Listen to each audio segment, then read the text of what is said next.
Hello dear students, how are you all? Today we are going to start 11th class chemistry subject chapter number 2, that is atomic structure. So dear students, let us start this chapter, that is atomic structure. Atomic structure देखो इस chapter ਦੇ name ਤੋਂ ਹੀ clear ਆ, ਇਸ unit ਦੇ name ਤੋਂ ਹੀ clear ਆ ਕਿ ਇਸ chapter ਦੇ ਵਿੱਚ ਅਸੀਂ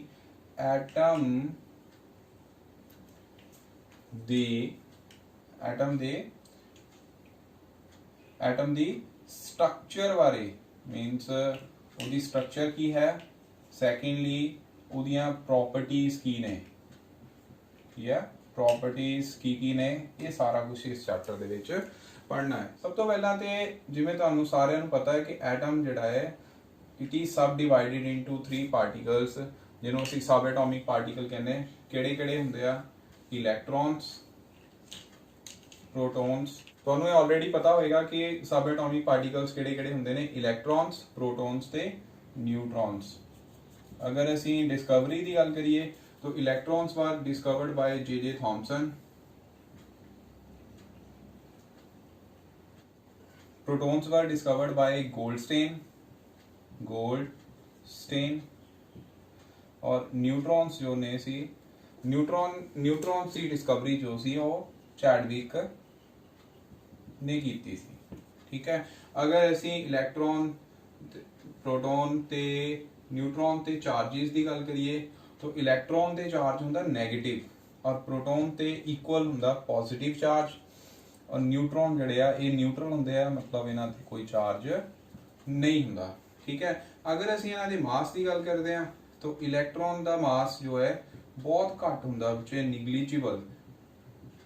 नोट कर लो 9.11 इंटू 10⁻31 kg, और जो प्रोटॉन है इहदा मास हुंदा 1.67 इंटू 10⁻27 kg। इत्थे -31 kg है, -27 kg है। ਇਹਦਾ ਮਤਲਬ ਮਾਸ ਆਫ ਪ੍ਰੋਟੋਨ ਜੋ ਹੈ ਉਹ ਇਲੈਕਟ੍ਰੋਨ ਦੇ ਮਾਸ ਤੋਂ ਕੀ ਹੈ, ਜ਼ਿਆਦਾ। ਤਾਂ ਅਸੀਂ ਇਹ ਵੀ ਕਹਿ ਸਕਦੇ ਕਿ ਐਟਮ ਦਾ ਮਾਸ ਜਿਹੜਾ ਆ ਉਹਦੇ ਵਿੱਚ ਇਲੈਕਟ੍ਰੋਨ ਦਾ ਮਾਸ ਅਸੀਂ ਨਿਗਲੈਕਟ ਕਰ ਦਿੰਦੇ ਆ, ਮਤਲਬ ਇਹਨੂੰ ਨਿਗਲੀਜੀਬਲ ਮੰਨਦੇ। ਸਿਮਿਲਰਲੀ ਨਿਊਟ੍ਰੋਨ ਦਾ ਵੀ ਮਾਸ ਅਪਰੋਕਸੀਮੇਟਲੀ ਹਲਕਾ ਜਿਹਾ, ਥੋੜਾ ਜਿਹਾ ਹੈਵੀ ਹੁੰਦਾ ਹੈ, ਮਤਲਬ ਇੱਥੇ 7 ਤੋਂ ਬਾਅਦ ਪੁਆਇੰਟਸ ਦੇ ਵਿੱਚ ਅੱਗੇ ਡਿਜਿਟ ਆਣਗੇ, ਤੁਸੀਂ ਰਫਲੀ ਇੱਥੇ 1.67 ਇੰਟੂ 10⁻27 kg ਜਿਹੜਾ ਆ ਉਹ ਨਿਊਟ੍ਰੋਨ ਦਾ ਮਾਸ ਜਿਹੜਾ ਉਹ ਲਿਖ ਲੈਂਦੇ ਆ। ਠੀਕ ਹੈ, ਸੋ ਇਹਨੂੰ ਪਹਿਲਾਂ ਨੋਟ ਕਰ ਲਓ। ਅਗਰ ਚਾਰਜ ਦੀ ਗੱਲ ਕਰਦੇ, ਜਿਹੜਾ ਚਾਰਜ ਇਹ 1 ਨੈਗੇਟਿਵ ਚਾਰਜ ਲਿਖਿਆ, तो ਚਾਰਜ ਕੂਲਮ ਦੀ ਫਾਰਮ ਦੇ ਵਿੱਚ 1.609 ਇੰਟੂ 10⁻⁻19 ਕੂਲਮ ਹੁੰਦਾ ਨੈਗੇਟਿਵ, ਔਰ ਇਹ ਪੋਜ਼ਿਟਿਵ ਤਾਂ ਇਹ ਪਲੱਸ ਵਿੱਚ ਹੋਏਗਾ 1.609 इंटू 10⁻⁻19 कूलम। ठीक है, और न्यूट्रॉन ते जीरो चार्ज, कोई चार्ज नहीं होना। सो इसनों सब तो पहला नोट कर लियो।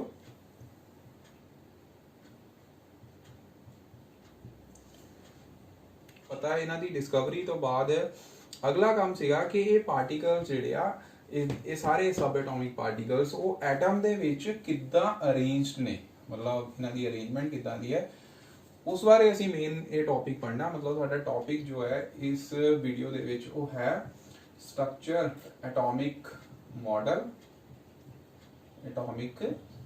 इस एटॉमिक मॉडल दे विच किहड़े मॉडल्स असी पढ़ने आ हुण detail they which पढ़ांगे।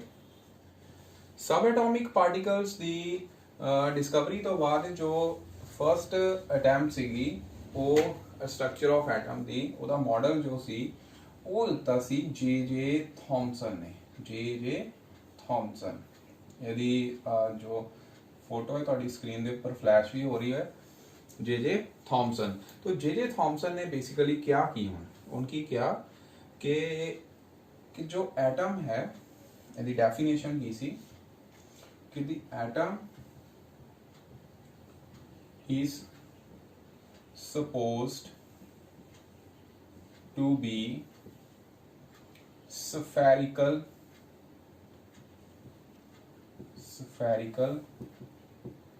in shape। इन्हों नोट कर लो। एटम जो है उन्होंने सब तो पहले हम क्या कि एटम जो है स्फेरिकल शेप का है, ठीक है। तो स्फेरिकल शेप किस तरह होएगी, लाइक दिस, इस तरीके नाल। उस तो बाद उनकी क्या कि इस स्फेयर दे विच जिन्ना भी जो पॉजिटिव चार्ज है, positive charge is spread over a sphere in which electrons ਕਿਹੜੇ ਚਾਰਜ ਹੁੰਦਾ ਨਾ ਤੇ negatively charged particles, so electrons are embedded in it। ਇਹ ਨੋਟ ਕਰੋ ਕਿ ਪੋਜ਼ਿਟਿਵ ਸਫੇਅਰ ਸਾਰਾ ਐਟਮ ਜਿਹੜਾ ਹੈ ਉਹ ਪੋਜ਼ਿਟਿਵ ਸਫੇਅਰ ਦਾ ਬਣਿਆ ਹੋਇਆ, ਉਸ ਐਟਮ ਦੇ ਵਿੱਚ ਇਲੈਕਟ੍ਰੋਨ ਜਿਹੜੇ ਆ ਉਹ ਇਸ ਤਰੀਕੇ ਨਾਲ, ਕਿਉਂਕਿ ਇਲੈਕਟ੍ਰੋਨ ਤੇ ਨੈਗੇਟਿਵ ਚਾਰਜ ਹੁੰਦਾ, ਇਸ ਤਰੀਕੇ ਨਾਲ ਇੰਬੈਂਡਡ ਨੇ, ਲਾਈਕ ਦਿਸ। ਬੱਚਿਓ ਜੇਕਰ ਤੁਸੀਂ ਇਸ ਐਟਮ ਨੂੰ ਵਾਟਰਮੈਲਨ ਦੇ ਨਾਲ ਕੰਪੇਅਰ ਕਰਦੇ ਹੋ ਤਾਂ ਵਾਟਰਮੈਲਨ ਦੇ ਵਿੱਚ ਜੋ ਸੀਡਸ ਰੈਡਿਸ਼ ਪੋਰਸ਼ਨ ਹੁੰਦਾ ਉਹ ਸਾਰਾ ਉਹਨੂੰ ਤੁਸੀਂ ਪੋਜ਼ਿਟਿਵ ਸਫੇਅਰ ਮੰਨੋ ਤੇ ਉਹਦੇ ਵਿੱਚ ਜੋ ਸੀਡਸ ਨੇ ਉਹ ਕੀ ਹੈਗੇ ਆ, ਇਲੈਕਟ੍ਰੋਨਸ। ਤੋਂ ਇੱਥੇ ਜਿਹੜਾ ਸਾਰਾ ਐਟਮ ਹੈਗਾ ਉਹ ਸਫੈਰਿਕਲ ਸ਼ੇਪ ਦਾ ਤੇ ਉਹਦੇ ਵਿੱਚ ਇਲੈਕਟ੍ਰੋਨ ਜਿਹੜੇ ਆ ਇਸ ਤਰੀਕੇ ਨਾਲ ਇੰਬੈਂਡਡ ਹੈਗੇ ਆ, ਤੇ ਇਸ ਕਰਕੇ ਇਹਨੂੰ ਥੌਮਸਨਸ ਪਲਮ ਪਡਿੰਗ ਮਾਡਲ ਵੀ ਕਿਹਾ, ਪਲਮ ਪਡਿੰਗ ਮਾਡਲ। ਇਹ ਸੀਗਾ ਜਿਹਦੇ ਥੌਮਸਨ ਐਟੋਮਿਕ ਮਾਡਲ। ਹੁਣ ਅਸੀਂ ਰਦਰਫੋਰਡ ਸਕੈਟਰਿੰਗ ਐਕਸਪੈਰੀਮੈਂਟ ਕਰਨਾ, ਜਿਸ ਤੋਂ ਅਸੀਂ ਫਰਦਰ ਜਿਹੜਾ ਆ ਇਹਦੀ ਮੋਡੀਫਿਕੇਸ਼ਨ ਕਰਨੀ ਹੈ, ਇਸ ਐਟਮ ਦੇ ਵਿੱਚ ਜੋ ਮੋਡੀਫਿਕੇਸ਼ਨਸ ਹੋਈਆਂ ਉਸ ਮੋਡੀਫਿਕੇਸ਼ਨ ਬਾਰੇ ਪੜ੍ਹਨਾ। तो बच्चों नेक्स्ट है रदरफोर्ड्स अल्फा स्कैटरिंग एक्सपेरिमेंट। बच्चों आओ ਅਸੀਂ अल्फा पार्टिकल्स बारे समझते हैं। तो अल्फा पार्टिकल्स बेसिकली है कि मान लो ਤੁਹਾਡੇ को कोई रेडियो एक्टिव सबस्टांस है, ठीक है, रेडियो एक्टिव सबस्टांस। तो रेडियो एक्टिव सबस्टांस जो है ਕੀ ਹੁੰਦੇ ਆ, ਜਿਹੜੇ ਆਪਣੇ ਆਪ ਰੇਡੀਏਸ਼ਨਸ ਛੱਡਦੇ ਆ, ਮਤਲਬ ਜਿਨ੍ਹਾਂ ਦੀਆਂ ਰੇਡੀਏਸ਼ਨ ਜਿਹੜੀਆਂ ਨੇ ਉਹ ਆਪਣੇ ਆਪ ਹੀ ਉਹ ਰੇਡੀਏਸ਼ਨ ਛੱਡਦੇ ਆ, ਉਹਨਾਂ ਨੂੰ ਅਸੀਂ ਰੇਡੀਓ ਐਕਟਿਵ ਸਬਸਟੈਂਸ ਕਹਿੰਦੇ ਆ। ਔਰ ਇਸ ਪ੍ਰੋਪਰਟੀ ਨੂੰ ਕਹਿੰਦੇ ਆ ਰੇਡੀਓ ਐਕਟੀਵਿਟੀ। तो बेसिकली रेडियो एक्टिविटी पहला थोड़ा जिहा ਇਹਦੇ ਬਾਰੇ ਵੀ ਦੱਸ ਦਿੰਨੇ ਆ। Basically it is the phenomena of spontaneous मतलब ਹੁੰਦਾ अपने आप लगातार spontaneous emission of certain radiations by itself और रेडियोएक्टिव सबस्टांस जो ये प्रॉपर्टी शो करता। तो ये डेफिनेशन भी लिख लो इत्थे। और इनू बच्चे असी इत्थे किया रेडियोएक्टिव सबस्टांस नू लेड कंटेनर दे विच रखांगे जां लेड कैविटी दे विच। सो इस विच की हुंदा है रेडिएशन दा इफेक्ट जिहड़ा वो घट जांदा, उहनू ब्लॉक कर दिंदियां रेडिएशंस। हुण होया कि इत्थे बेसिकली किया, मान लो इत्थों रेडियोएक्टिव सबस्टांस जो कोई रेडिएशन जड़ियां पास कर दियां पियां, ठीक है। इत्थे असीं एक लेड स्लिट लगाती, मान लो लेड स्लिट। हुण लेड स्लिट दा काम किया, स्लिट की हुंदी है, स्लिट हुंदी एक प्लेट आ, उहदे विच असीं एक छोटा जिहा होल कीता होया, तो उहदे विचों रेडिएशन जड़ियां वो पास कर रही। हुण इत्थे किया इलैक्ट्रिक फील्ड लगाता। इलैक्ट्रिक फील्ड समझदे, इधर पॉजिटिव चार्ज और इस साइड नेगेटिव चार्ज लगाता, मतलब बैटरी लगाती एक तरह की, ठीक है। और इत्थे लगाई विच एक फोटोग्राफिक प्लेट, ये याद रखना या photographic plate. Photographic plate basically की होंदी है, इहदे उपर कोई सबस्टांस दी कोटिंग होंदी, इस तरीके नाल कोटिंग कीती होंदी। वो कोटिंग की आ फ्लोरोसेंट मटीरियल दी होंदी, फ्लोरोसेंट मटीरियल। और ये फ्लोरोसेंट मटीरियल किहड़ा होंदा, लाइक जिंक सल्फाइड, इस तरीके नाल जिंक सल्फाइड मटीरियल दी, ठीक है। तो इहदा काम की हैगा, जदों इत्ते कोई रेडिएशंस ਫਾਲ ਕਰਦੀਆਂ ਹੈ ਤਾਂ ਇਹ ਚਮਕ ਦਿੰਦੀ ਹੈ, ਠੀਕ ਹੈ, ਗਲੋ ਕਰਦੀ। ਤਾਂ ਜਦੋਂ ਇਹ ਰੇਡੀਏਸ਼ਨ ਵਿੱਚੋਂ ਪਾਸ ਕੀਤੀਆਂ ਤਾਂ ਕੀ ਹੋਇਆ, ਇੱਥੇ ਚਮਕ आई under the influence of electric field. तो एक संश्लेषण इतने प्रोड्यूस हुई और कुछ पार्टिकल्स जिहड़े सीगे कुछ रेडिएशंस इस तरीके ना इतने संश्लेषण प्रोड्यूस हुई हैं। मतलब की है कि कुछ रेडिएशन जिहड़ियां पॉजिटिव प्लेट वाल बैंड कर गई और कुछ नैगेटिव प्लेट वाल, ठीक है, बैंड कर गई और कुछ डायरैक्ट जिहड़े वो पास कर रही सी, ठीक है। तो ਇਹਦਾ मतलब किया रेडियो एक्टिव रेडिएशन भी तीन तरह दी हो गई।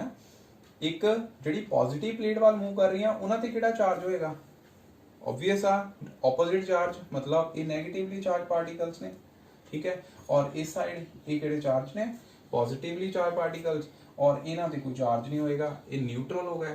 जिहड़े पॉजिटिव पार्टिकल्स ने ये हुंदे बच्चे अल्फा, इहदा नाम रखा गया अल्फा रेस, ठीक है। ये हुंदियां अल्फा रेस, मतलब हुण याद रखना कि अल्फा रेस की ने पॉजिटिवली चार्ज पार्टिकल, और जो नेगेटिवली चार्ज पार्टिकल ने ये बेसिकली हुंदा इलैक्ट्रॉन दा फ्लो। ये ਜਿਹੜੇ ਪਾਰਟੀਕਲਸ ਜਿਹੜੇ ਆ ਡਾਇਰੈਕਟ ਸਟ੍ਰੇਟ ਜਾ ਰਹੇ ਨੇ ਸਟ੍ਰੇਟ ਲਾਈਨ ਦੇ ਵਿੱਚ, ਉਹ ਕੀ ਆ ਨਿਊਟਰਲ। ਤੋਂ ਇਹਨਾਂ ਨੂੰ ਕੀ ਕਹਿੰਦੇ ਨੇ, ਗਾਮਾ ਰੇਜ਼, ਇੱਥੇ ਗਾਮਾ ਰੇਜ਼, ਠੀਕ ਹੈ। ਔਰ ਇਲੈਕਟ੍ਰੋਨ ਦਾ ਫਲੋ ਜਿਹੜਾ ਆ ਇਹਦਾ ਨਾਮ ਹੁੰਦਾ ਬੀਟਾ ਰੇਜ਼, ਤੇ ਮੈਂ ਦੱਸਣਾ ਭੁੱਲ ਗਿਆ, ਬੀਟਾ ਰੇਜ਼। और एक ने गामा रेज। तो गामा रेज बेसिकली ये सारियां इलैक्ट्रोमैग्नेटिक रेडिएशंस ने, ठीक है। तुसी लेटर ऑन जाके अगे ਇਹਦੇ ਬਾਰੇ ਪੜੋਗੇ। तो ਅਸੀਂ ਮੈਂ ਸਿਰਫ ਤੁਹਾਨੂੰ ਇੱਥੇ ਅਲਫਾ ਰੇਜ਼ ਬਾਰੇ ਦੱਸਣਾ ਸੀਗਾ, ਛੋਟਾ ਜਿਹਾ ਟੌਪਿਕ ਕਰਵਾਇਆ, ਉਹਦਾ ਇਹਦੀ ਬਹੁਤ ਜ਼ਿਆਦਾ ਡਿਟੇਲ ਹੈ, ਪਰ ਅਸੀਂ ਛੋਟਾ ਜਿਹਾ ਟੌਪਿਕ ਇਸ ਤਰੀਕੇ ਨਾਲ ਕਰ ਲਿਆ, ਠੀਕ ਹੈ। तो ਹੁਣ ਤੁਹਾਡੇ ਦਿਮਾਗ ਵਿੱਚ ਆ ਚੀਜ਼ ਬੈਠਣੀ ਚਾਹੀਦੀ ਹੈ ਇਸ ਟਾਈਮ ਜੋ ਅਸੀਂ ਐਕਸਪੈਰੀਮੈਂਟ ਜੋ ਅਸੀਂ ਟੌਪਿਕ ਕਰਦੇ ਪਏ ਰਦਰਫੋਰਡ ਸਕੈਟਰਿੰਗ ਐਕਸਪੈਰੀਮੈਂਟ ਕਰਨਾ ਹੈ। तो ਉਹਦੇ ਲਈ ਇਹ ਬਹੁਤ ਜ਼ਰੂਰੀ ਹੈ कि अल्फा रेज की ਹੁੰਦੀਆਂ, ਇਹ ਕੀ ਆ, रेडियो एक्टिव रेडिएशंस ने, रेडियो एक्टिव सबस्टांस जो है वो एमिट करते हैं और ਉਹਨਾਂ ਤੇ ਕਿਹੜਾ ਚਾਰਜ ਹੁੰਦਾ, पॉजिटिव चार्ज, ठीक है। और ਇਹਨਾਂ ਨੂੰ ਅਸੀਂ ਹੀਲੀਅਮ ਪਾਰਟੀਕਲਸ ਕਹਿੰਦੇ, ਹੀਲੀਅਮ ਪਾਰਟੀਕਲਸ, ठीक है। ਹੀਲੀਅਮ ਤੇ ਕਿੰਨਾ ਚਾਰਜ ਹੁੰਦਾ ਹੈ, 2 ਪੋਜ਼ਿਟਿਵ। तो ਇੱਥੇ ਐਟੋਮਿਕ ਨੰਬਰ ਇਹਦਾ ਹੀਲੀਅਮ ਦਾ 2 ਹੁੰਦਾ, ਐਟੋਮਿਕ ਮਾਸ ਜਿਹੜਾ ਉਹ 4 ਹੁੰਦਾ, ठीक है। So helium particles are helium 2 positive particles are alpha rays, मतलब positively charged particles, ठीक है। सो आओ हुण असी रदरफोर्ड स्कैटरिंग एक्सपेरिमेंट पढ़ते हैं। So dear students, Rutherford experiment, ये बेसिकली रदरफोर्ड एक्सपेरिमेंट देखो नेम तो क्लियर है, रदरफोर्ड्स, ਇਹਦਾ मतलब एक पर्सन ਦਾ नेम हैगा। इन 1911 ਦੇ ਵਿੱਚ पर्सन ਦਾ ਪੂਰਾ ਨਾਮ ਕੀ ਹੈ, अर्नेस्ट रदरफोर्ड, ठीक है। अर्नेस्ट रदरफोर्ड ने 1911 ਦੇ ਵਿੱਚ ਇਹ ਆਪਣੇ ਕੋਵਰਕਰਸ ਦੇ ਨਾਲ, मतलब ਉਹਦੇ ਨਾਲ ਜੋ ਕੰਮ ਕਰਦੇ ਸੀ, ਉਹਨਾਂ ਨੇ ਇੱਕ ਐਕਸਪੈਰੀਮੈਂਟ ਕੰਡਕਟ ਕੀਤਾ। ਉਹਦਾ ਨਾਮ ਸੀਗਾ, ਕੀ ਰੱਖਿਆ ਉਹਨਾਂ ਨੇ, ਅਲਫਾ ਸਕੈਟਰਿੰਗ ਐਕਸਪੈਰੀਮੈਂਟ, ठीक है। अल्फा रे ਸਕੈਟਰਿੰਗ ਜਾਂ अल्फा ਪਾਰਟੀਕਲ ਸਕੈਟਰਿੰਗ ਐਕਸਪੈਰੀਮੈਂਟ, ठीक है। सो उन्होंने किया की, हुण देखो पहला भी मैं दस के हटिया, देखो लैड कैविटी का काम की हुंदा, लैड कैविटी का काम है रेडिएशंस, जो रेडियो एक्टिव रेडिएशंस ने उन्होंने ब्लॉक करके रखना। तो इत्थे रखिया रेडियो एक्टिव सबस्टांस जेड़ा के किहड़ियां रेडिएशंस एमिट कर सकदा, अल्फा रेज, मतलब अल्फा रेज ते किहड़ा चार्ज है, पॉजिटिव चार्ज। बहुत जरूरी है ये तुहाडे लई, पॉजिटिव चार्ज इहनूं समझना पहला, ठीक है। पॉजिटिवली चार्ज जो है रेडिएशंस वाला रेडियो एक्टिव सबस्टांस जिहड़ा आ जां सोर्स ऑफ अल्फा रेज जिहड़ा आ वो इस लैड कैविटी दे विच, ये की आ, lead cavity. Lead cavity basically की हुंदी है जिहड़ी रेडिएशंस नूं, मतलब रेडियो एक्टिव रेडिएशंस नूं ब्लॉक करके रखदी है। तो इन्हें रीजन दे विचों इस डायरेक्शन क्योंकि बहुत हार्मफुल होंदियां, अगर स्किन ते पै जाए तो स्किन कैंसर भी कर सकदियां, तो स्किन डिजीज जिहड़ियां हो सकदियां। इस तो बाद सिंगल रे लई इत्थे की लैड स्लिट लगाती, दोबारा लैड स्लिट, स्लिट तुहानूं पहला भी दस के हटिया, एक पेपर लो जां प्लेट लो, प्लेट विच एक होल कर दिओ, उस होल दे विचों एक रेडिएशन इस तरीके नाल अगे जी, ठीक है। हुण इत्थे की रखिया, इत्थे बच्चे एक हैवी एलीमेंट, एक गल याद रखनी है, हैवी एलीमेंट। हैवी इस करके क्योंकि जो हल्का हुल्का होगा, तो जिन्ना हल्का ਹਲਕੇ ਹਲਕੇ ਇਨਸਾਨ ਨੂੰ ਹਿਲਾਉਣਾ ਵੀ ਬਹੁਤ ਸੌਖਾ ਹੁੰਦਾ, ਤਾਂ ਹੈਵੀ ਪਾਰਟੀਕਲਸ ਜਿਹੜੇ ਆ ਇਸ ਕਰਕੇ ਰੱਖੇ ਇੱਥੇ ਤਾਂ ਕਿ ਉਹਨੂੰ ਇਹ ਰੇਡੀਏਸ਼ਨ ਜਿਹੜੀਆਂ ਉਹ ਇਹਦੇ ਨਾਲ ਟਕਰਾ ਕੇ ਆਪਣਾ ਪਾਥ ਹੀ ਨਾ ਚੇਂਜ ਕਰ ਲੈਣ। ਪਾਥ ਮਤਲਬ ਇਥੋਂ ਐਟਮ ਹੀ ਇਥੋਂ ਆਪਣੀ ਜਗ੍ਹਾ ਨਾ ਛੱਡ ਦੇਵੇ, ਠੀਕ ਹੈ। ਤਾਂ ਹੈਵੀ ਪਾਰਟੀਕਲਸ ਇੱਥੇ ਰੱਖੇ। ਔਰ ਥੀਸ ਹੈਵੀ ਪਾਰਟੀਕਲਸ ਉਹ ਕਿਹੜੇ ਸੀਗੇ ਹੁਣ, ਉਹਦੇ ਵਿੱਚੋਂ 골ਡ, EU, ਪਲੈਟੀਨਮ ਇਦਾਂ ਦੇ ਪਾਰਟੀਕਲਸ ਜਿਹੜੇ ਆ ਉਹਨਾਂ ਨੇ ਇੱਥੇ ਰੱਖੇ। ਮੀਨਸ ਇੱਥੇ 골ਡ ਫੋਇਲ ਅਸੀਂ ਇੱਥੇ ਬੇਸਿਕਲੀ ਕੀ ਕਹਿੰਦੇ ਆ ਇਹਨੂੰ, 골ਡ ਫੋਇਲ ਰੱਖੀ। ਤਾਂ 골ਡ ਫੋਇਲ ਬੇਸਿਕਲੀ ਕੀ ਆ, 골ਡ ਕਿਤੋਂ ਬਣੀ, ਐਟਮਸ ਤੋਂ। ਤਾਂ ਇੱਥੇ ਇਹਨੂੰ ਐਟਮ ਕੰਸੀਡਰ ਕਰਨਾ ਤੁਸੀਂ, ਠੀਕ। ਔਰ ਇੱਥੇ ਲਗਾਤੀ ਬੱਚੇ ਇੱਕ ਸਰਕੂਲਰ ਫੋਟੋਗ੍ਰਾਫਿਕ ਪਲੇਟ। ਸੋ ਇੱਥੇ ਬੱਚੇ ਕੀ ਲਗਾਇਆ, circular photographic plate, photographic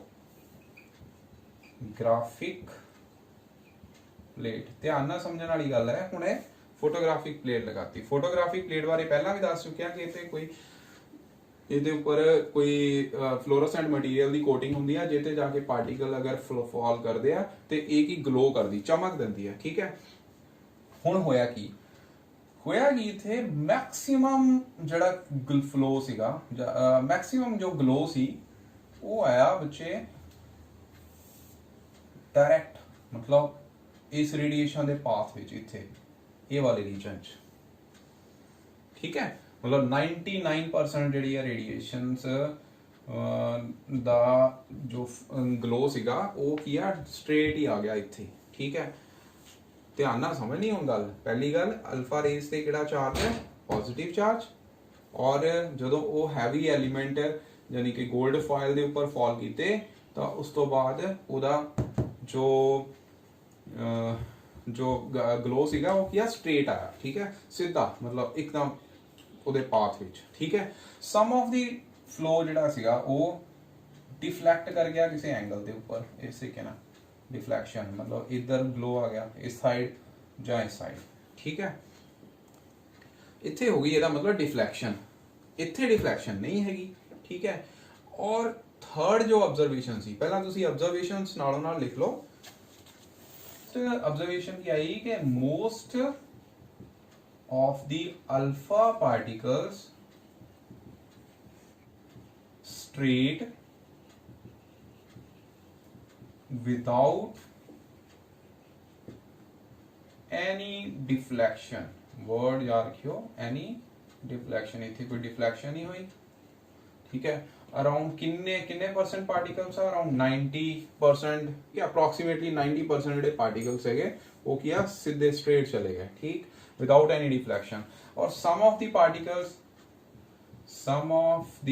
particles get deflected, वो किया डिफ्लेक्ट कर गए at certain angle,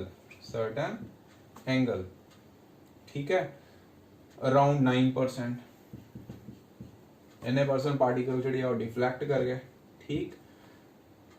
और थर्ड ऑब्जर्वेशन की सी, ਹੁਣ थर्ड ऑब्जर्वेशन ਜਿਹੜੀ ਆ ਉਹ ਕੀ ਸੀ ਕਿ ਕੁਝ ਪਾਰਟੀਕਲਸ ਇਹਨਾਂ ਵਿੱਚੋਂ, ਹੁਣ ਦੇਖੋ ਇਹਦੇ ਵਿੱਚ ਕੀ ਹੋਇਆ ਕਿ ਕੁਝ ਪਾਰਟੀਕल्स ने अपना पाथ जो है वो रीट्रेस कर लिया, मतलब वो बैक चले गए, क्योंकि सर्कुलर सी इस करके इदा फुल हो सकती है।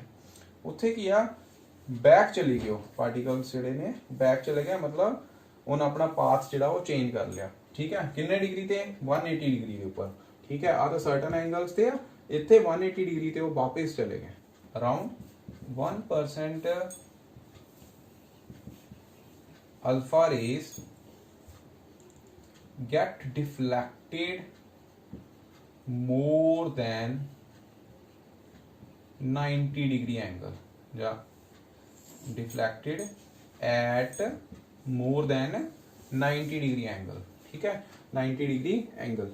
तो इत्थे ये तीन ऑब्जर्वेशन तो बाद उन्होंने फिर तीन कंक्लूजन कढ़े, वो हुण कंक्लूजन असी करने आ। सो हुण ये कंक्लूजन की सी, आओ असी ये कंक्लूजन करते हैं। तो फर्स्ट कंक्लूजन असी इत्थों ऊपर लिख लेने हो। फर्स्ट कंक्लूजन, हुण तुसी कंक्लूजन करने, पहला इत्थे की है, इत्थे तुसी लिखोगे ऑब्जर्वेशन, और ऑब्जर्वेशन तो बाद किया गया conclusion. Now what are the conclusions, की है गया पहला कंक्लूजन की है बच्चे, देखो पहला तुसी इत्थे की है इदां करो, एटम दी इस तरीके नाल ਅਸੀਂ ਐਟਮ ਬਣਾ ਲੈਣੇ ਲਾਈਕ ਦਿਸ। ਸੋ ਬੱਚਿਓ ਇੱਥੇ ਫਰਸਟ ਆਬਜ਼ਰਵੇਸ਼ਨ किया कि most of the alpha particles went straight without any deflection. तो ਇਹਦਾ मतलब ਕੀ ਹੋਇਆ कि फर्स्ट कंक्लूजन ਕੀ ਹੋਣਾ कि अगर ਉਹਦੇ ਵਿੱਚ ਕੋਈ डिफ्लैक्शन नहीं हो रही, अल्फा पार्टिकल्स ਤੇ ਚਾਰਜ ਹੈਗਾ पॉजिटिव ਤੇ ਕੋਈ डिफ्लैक्शन ਨਹੀਂ ਹੈਗੀ, ਇਹਦਾ मतलब ਸਿੱਧੇ ਚਲੇ ਗਏ। तो ਐਟਮ ਦਾ मोस्ट ऑफ द पार्ट ਜਿਹੜਾ ਆ ਉਹ ਕੀ ਹੋ ਗਿਆ, ਖਾਲੀ ਖਾਲੀ ਆ, ਉਹ ਐਟਮ खाली आ कि ਉਹਦੇ ਵਿੱਚ कुछ है ही नहीं, खाली एटम, समझो ध्यान नाल, ठीक है। ये खाली एटम अगर खाली आ तो जे थॉमसन मॉडल की कहता सी कि एटम ਜਿਹੜਾ ਸਾਰਾ पॉजिटिव स्फीयर ਦਾ ਬਣਿਆ ਹੋਇਆ, तो जे मॉडल हो गया फेल, ठीक है। जे थॉमसन मॉडल ਜਿਹੜਾ ਆ ਉਹ ਕੀ ਆ ਇੱਥੇ फेल हो गया, रदरफोर्ड ने ਉਹਨੂੰ फेल कर ਦਿੱਤਾ। ਤੇ फिर उस तो बाद क्योंकि डिफ्लैक्शन सर्टन एंगल्स ਤੇ ਆ ਰਹੀਆਂ ਥੋੜੀਆਂ, ਇਹਦਾ ਮਤਲਬ ਉਹਦੇ ਇਨ ਬਿਟਵੀਨ ਕੋਈ ਨਾ ਕੋਈ ਸੈਂਟਰ ਦੇ ਵਿੱਚ ਕੋਈ ਉਹਨੂੰ ਕੋਈ ਪਾਥ ਮਿਲਦਾ ਹੋਊਗਾ ਸੇਮ ਚਾਰਜ ਦਾ, ਜਿਹੜਾ ਕਿ ਕੀ ਕਰਦਾ ਆ, डिफ्लैक्शन करदा ਪਿਆ ਇਸ ਤਰੀਕੇ ਨਾਲ, ठीक है। तो ਇਹਦਾ ਮਤਲਬ ਇੱਥੇ ਕੀ ਆ ਗਿਆ, पॉजिटिव चार्ज स्फीयर। और ਇਹ पॉजिटिव चार्ज स्फीयर ਬੱਚੇ ਕੁਝ ਨਹੀਂ ਹੈ, ਇਹਨੂੰ ਫਿਰ ਇੱਥੇ ਨਾਮ ਦਿੱਤਾ ਨਿਊਕਲੀਅਸ ਦਾ, ठीक है। तो ये पॉजिटिव स्फीयर जिहड़ा आ ये की हैगा न्यूक्लियस। तो एटम जिहड़ा आ इत्थों फिर ये गल कही कि एटम जिहड़ा सारे दा सारा पॉजिटिव स्फीयर दा नहीं बनया, उहदे विच पॉजिटिव स्फीयर छोटा जिहा आ, बाकी हिस्सा एटम दा जो है वो की है खाली, वो की हैगा खाली, ठीक है। तो यही कंक्लूजन निकलिया कि most of the part of the atom is empty. Centre ਦੇ ਵਿੱਚ ਕੀ ਆ, पॉजिटिव स्फीयर ਆ, ਜਿਹਨੂੰ ਕੀ ਨਾਮ ਦਿੱਤਾ ਗਿਆ, ਨਿਊਕਲੀਅਸ।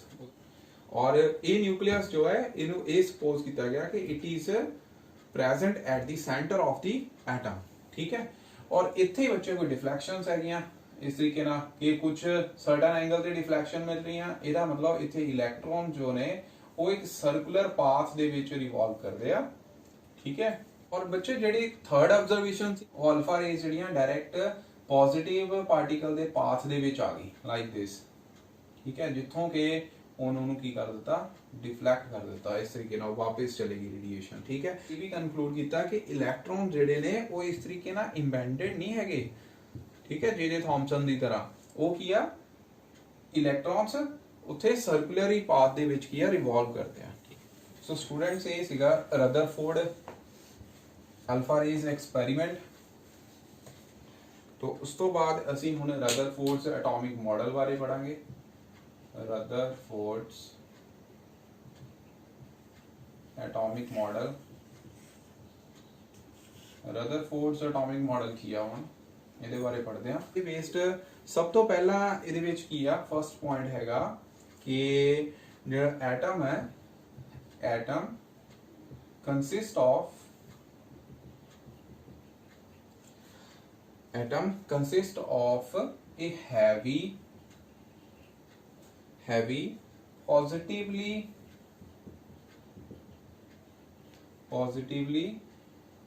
charged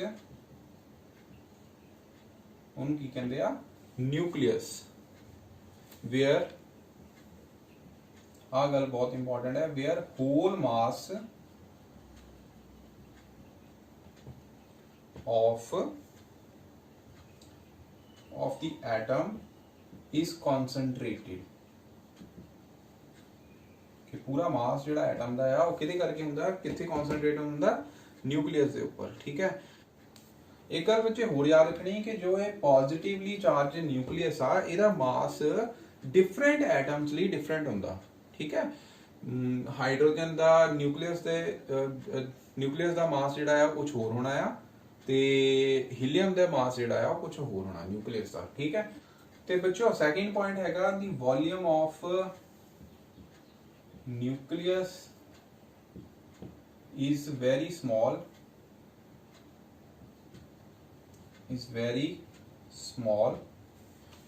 ठीक है। तो वो कितना है, सब तो पहला तो न्यूक्लियस का डायमीटर ऑफ न्यूक्लियस बहुत छोटा है, तो इमेजिनेशन तो भी छोटा है, 10⁻⁻12 ਤੋਂ -13 ਸੈਂਟੀਮੀਟਰ ਤੱਕ। ठीक है, इन्ना डायमीटर होंदा न्यूक्लियस का, बहुत ज़्यादा छोटा होंदा। ठीक, तो डायमीटर ऑफ एटम ये कितना होंदा बच्चे 10⁻⁻8 सेंटीमीटर तक। ठीक है, -8 और -12 जो माइनस लग गया उदों जी जिनी वैल्यू घट होवे उन्नी ज़्यादा होंदी है। ठीक है, याद रखना है, ये बच्चे कन्फ्यूज हो जाते ये कि 12 तो ज़्यादा वड्डा है, बट माइनस है बच्चे, माइनस जो है जिन्नी ज़्यादा वड्डी वैल्यू ज़्यादा होएगी उन्नी वो वैल्यू छोटी होंदी है। ठीक है, सो इन्हां दी अगर रेशो लैनी होवे कि diameter of nucleus divide by diameter of, अगर असीं दोनों की रेशो लैने आ मतलब diameter of atom, diameter of atom divide by diameter of nucleus कितना है लिखो हम 10⁻⁻8 डिवाइड बाय 10⁻⁻13, तो यह आ जाता 10⁻, हुण इनू सॉल्व कितना करना -8 तो -13 जिहड़ा है ऊपर चले जाना, तो यह आ गया 10⁻5। ठीक है, इन्ने टाइम्स जिहड़ा है मतलब 10 एक दे नाल 5 zeros लगा दो, इन्ने टाइम्स डायमीटर ऑफ एटम जिहड़ा है डायमीटर ऑफ न्यूक्लियस तो किया वड्डा है। ठीक है, सो ये है सैकेंड पॉइंट, इनू भी नोट कर लो। उस तो बाद विच थर्ड पॉइंट आ इलैक्ट्रॉन्स की गल हले असीं कीती नहीं है कि इलैक्ट्रॉन्स कित्थे गए, असीं तां न्यूक्लियस तक ही रह गए। तो इलैक्ट्रॉन्स बेसिकली किया थर्ड पॉइंट किया कि electrons revolve around the nucleus, electrons revolve around the nucleus in a closed orbit,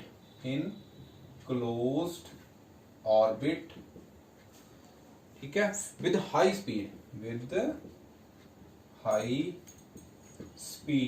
इन्हां दी बहुत फास्ट होंदी है।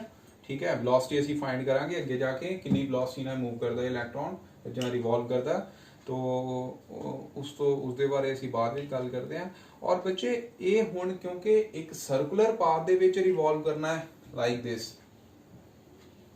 इदा, ठीक है, और सर्कुलर पाथ दे विच कोई भी ऑब्जेक्ट कह लो या पार्टिकल कह लो वो कभी भी बाहर नहीं जाता, अपने सर्कुलर पाथ दे विच ही रहिंदा। इहदा मतलब उन्होंने किया बाहरों कोई ना कोई फोर्स जिहड़ी आ वो लगदी है जिहदे नाल वो किया रिवॉल्व कर सकदा। ठीक है, उस फोर्स नूं असीं सेंट्रीफ्यूगल फोर्स कहने आ, जिहड़ी कि तुसीं लेटर ऑन फिजिक्स सब्जैक्ट विच पढ़ोगे, हले आपां उस बारे कोई गल नहीं करनी।